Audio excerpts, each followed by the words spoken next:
ada yang event-event festival itu udah nggak ada tuh.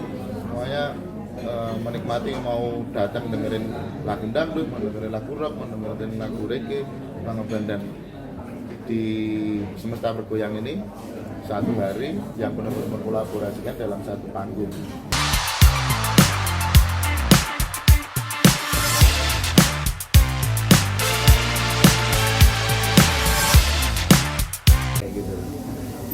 Bikin konten tapi masukin songnya pada lagu Daru itu kan udah menunjukin bahwa kita bangga gitu.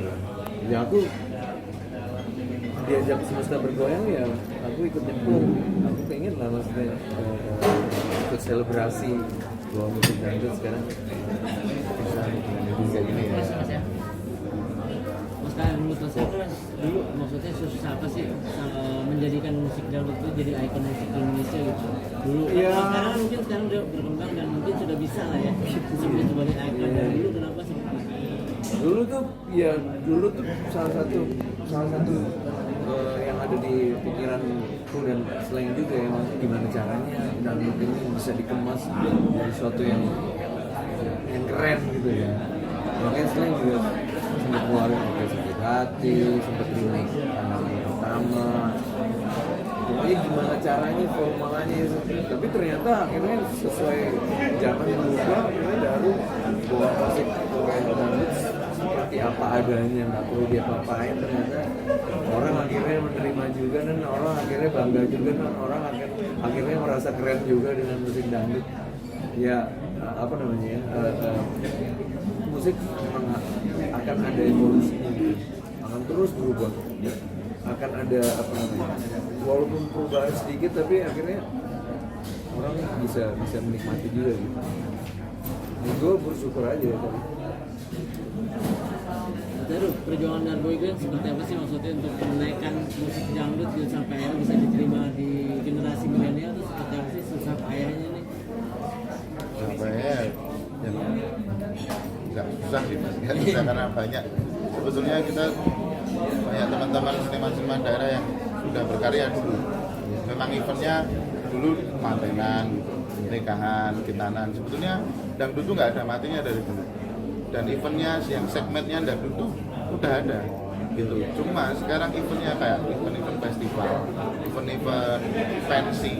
pensi terus perkuliahan tuh udah nggak malu nih udah star dangdut. Nah gitu. Dan terus di masa-masa itu bagaimana kita tetap bisa yang dulunya eventnya kita cuma event kayak tarop, sering dibilang event tarop gitu. Nah itu bagaimana kita bisa konsisten sama nggak malu itu. Dari kita sendiri jangan malu nih bawa dangdut gitu. Terus dulu event aja sampai kolektif tuh mas, bayar biar bisa main di band-band indie bareng band-band hardcore gitu ya, nggak dijogetin gitu. Bagaimana kita nggak malu hingga sampai sekarang orang udah nggak malu tuh nonton gitu. Dibalik mas, kita nggak malu berkarya, terus penonton juga bersuara izin dangdutan. Dan selain itu tampil di festival-festival, apakah ada faktor lain mungkin kemampuan dari seorang musisi dangdut untuk mengemas musiknya?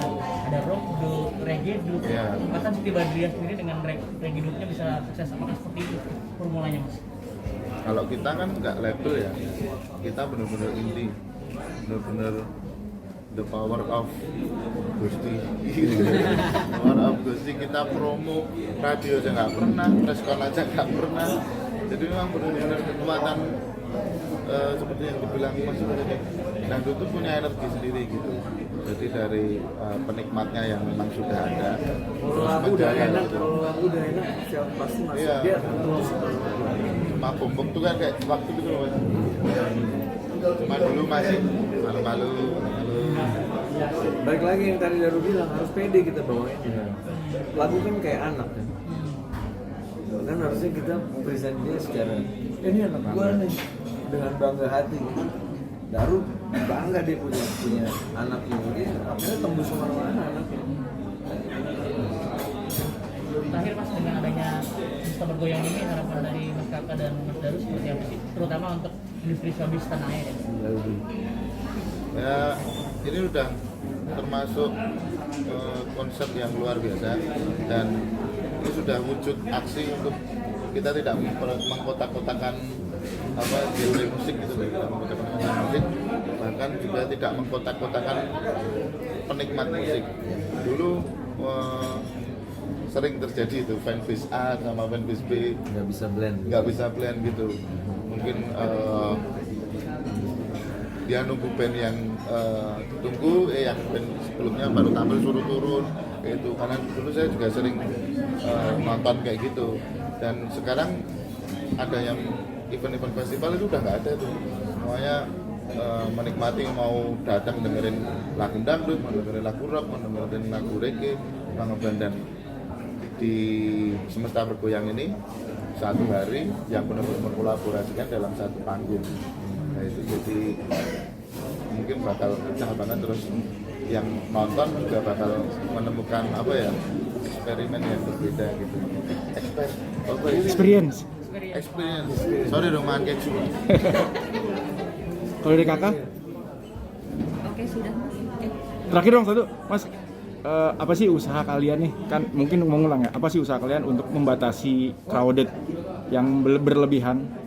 Membatasi crowded yang Penonton, berlebihan. Itu urusannya IO dong. Enggak, maksudnya usaha kalian sendiri kan udah Ya aku cuman berpesannya aja lah. Ini yang tadi Daru bilang, industri udah mulai bagus. Terus talenta juga udah variatif. Event-event ini juga mestinya digarap dengan serius juga. Dan IO juga harusnya belajar untuk berhati-hati kayak gitu-gitu. Kayak tadi sekarang semua penikmat musik udah bisa dalam satu area gitu, menikmati musik. Nanti habis nonton Daru di panggung A, tiba-tiba terus aku mau nonton Slank di panggung B, itu udah bisa dan udah banyak sekali yang kayak gitu. Nah tinggal sekarang IO-nya, penyelenggara itu gimana caranya bikin kemasan yang menarik sekaligus safety untuk dinikmati berbagai umur, berbagai kalangan dan berbagai kalangan. Kalau Mas Daru pernah nggak ada fans yang akhirnya overload gitu? Sering.